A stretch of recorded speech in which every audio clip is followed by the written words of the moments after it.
Hey everybody, it's Jim here, and yesterday was Father's Day. If you're somebody that watches this channel that is a parent, I know there are several of you out there. I hope you had a wonderful day, a relaxing day with your family, and if you're not a parent, if your father's still around, sure hope you gave him a call and wished him a good day as well. However, yesterday was also an anniversary day for me. It's something I don't talk about too much on this channel, but it just so happened to fall on Father's Day this year.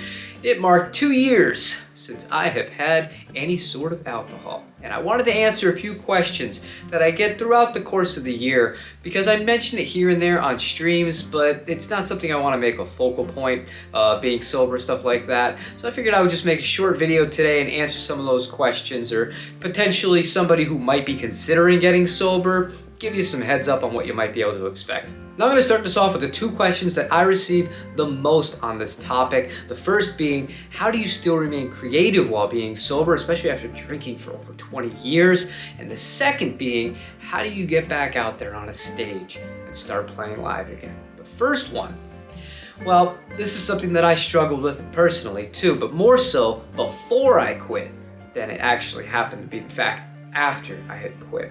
Alcohol did this thing for me where no matter how bad of a day or how stressed out I was, I could have a few beers, I could pick up a guitar, and stuff would just come out. Now, in retrospective, listening back to some of these old Pro Tool sessions, a lot of it wasn't very good, but it was a good way to kind of release those emotions and maybe start little rough patches of what would become eventually a song. However, after I quit, I feel that it's a bit more focused now. I can be a lot more objective with myself without worrying, oh man, is this not good enough? Is that not good enough? It's just, no, you don't have to look at it so emotionally. And part of the thing that's funny about this is music is based around emotion. Well, good music, in my opinion, is based around emotions, and oftentimes very strong emotions. And when you can take a step back, it's just like anything else in life, remove yourself from it a little bit, you might end up being able to portray the message that you're going through even easier with a clear state of mind. So for me, it took some adjusting, it took a while, but I feel like now it's even easier than it was while I was still drinking. The second part, playing live. Now this has been the difficult part, and I still struggle with this to an extent, although I think I am getting better at it. Before shows, I'd have 3 or 4 drinks, just getting warmed up for it, watching the opening bands play. If I was the opening band, I would load up a little bit more because I'm trying to set the mood for everybody else. And then after the shows, I would hang out with the people who were kind enough to show their support or meet new people who liked the music and just wanted to say hey and give compliments and talk about some things in regards to gear and just songs and stuff like that, how long you've been doing it. These days, I don't do any of that. I load into the gig. I get there pretty much bare minimum as late as I can get. I'm saving myself about 30 minutes to set up and get ready, but I'm not there hours in advance anymore because that would put me in a position where I'd start to get the itch a little bit and maybe want to have a drink. And then after I'm done, I want to load out, I want to go the hell home. That's just how it is now. I look at it strictly as a job, and I mean, it's kind of unfortunate, but the way I am with alcohol, if I'm around people that are doing it, and I'm in a situation where I know it's going to be easy for me to have some if I want, maybe you could cheat a little bit here or there. No, that's not for me. So I just kind of get in and get out. That's been tough, but it can be done. And as far as the performance anxiety, if you're actually worried about something like that, it's something that you just get over time. The only way to do it is to get up there. You might struggle the first few gigs. You might feel it in your arms or in your legs or something. You can't sit still. You're really fidgety. They're going to notice it in the crowd. But at the same time, you power through enough of those gigs, it goes back to like it was never a problem to begin with. And the last thing I'm going to hit on here is universal to people, whether or not you're a musician, a creative person, or just an average guy or girl who is quitting alcohol altogether after years of abuse with it. Does it get easier? Yes and no. And when I say that, I mean, yes, I feel a lot healthier. My energy levels are way better. It is amazing not waking up hungover on 4 or 5 hours of sleep, because especially if you have a child, you can only do that for so long where eventually you're like, I'm already burnt out from not sleeping any more than I ever have in my entire life, because that's just part of being a parent. But then you don't want that to translate to you and how your relationship with your child is going to develop. And it's just not a good look. I can't I cannot get on board with doing that, and I don't know how people can do that where it's an everyday kind of thing. I mean, to each their own, but in moderation is the way to go, especially if you have a child or, have a babysitter, and go out once in a while with your significant other or with your friends if you're in that kind of situation. But as far as the temptation part of it goes, that does not go away. It's been 2 years. It's a long time. I'm around alcohol a decent amount, not as much as I used to be because of the reasons I told you before, but there are still times after a stressful day or something doesn't go right. I want to go, and sometimes there's beer in the fridge. It'd be very easy for me to go and open up a beer and just relax, but I know myself, and I know a lot of other people that have gone down this route. That is 100% the way to relapse, and nothing good is going to come of it. Yeah, you might feel anxious for 10 to 15 minutes while you're just thinking, it would just make my life so much easier. I feel so much better if I just had that one drink.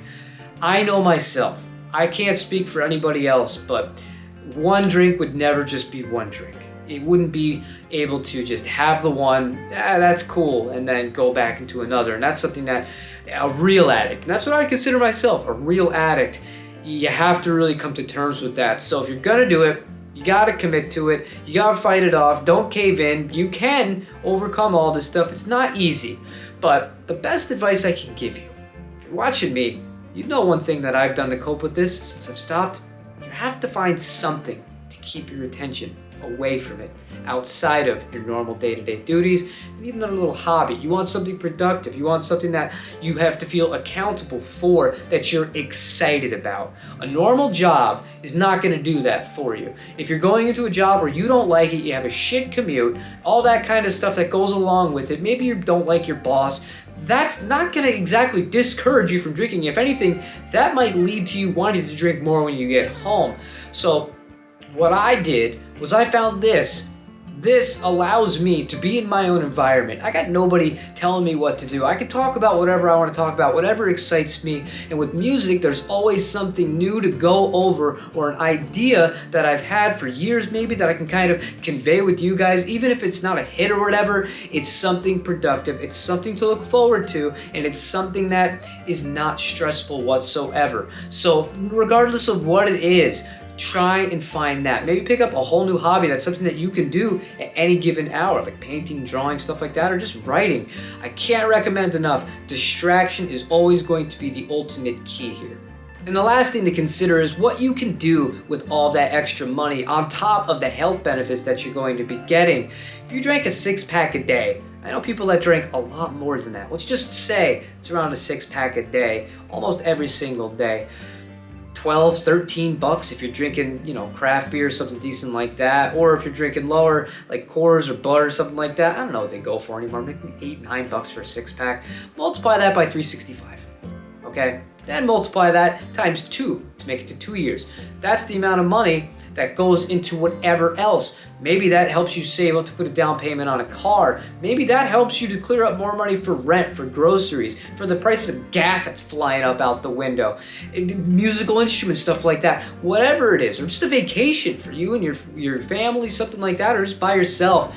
It's a zero-sum game with that. And in my book, I don't know, I wore it too thin and there was no positive to it left anymore. That's why I quit, and having all this extra money lying around that wasn't going to something like alcohol was just a side benefit of getting sober, and it's something that you should look forward to if you so decide to do the same thing. But I'm not perfect, and I'm not pretending to have all the answers for all this stuff. All I'm doing is giving you my perspective on how it's been like for me for the last 2 years of being sober after decades of drinking pretty much every single day. But I don't think we'll be addressing this topic again. I don't normally, until this kind of day runs around, I really start thinking about it. And again, there's been a lot of beer around lately, and it's kind of not been the greatest in that aspect, but I made it through it, so you can too. That's all I have for you guys today. Leave a like, subscribe. I really do appreciate all you guys and your support. That's another thing that helps me keep going, lets me know that, it's not all for naught. There are people that do find value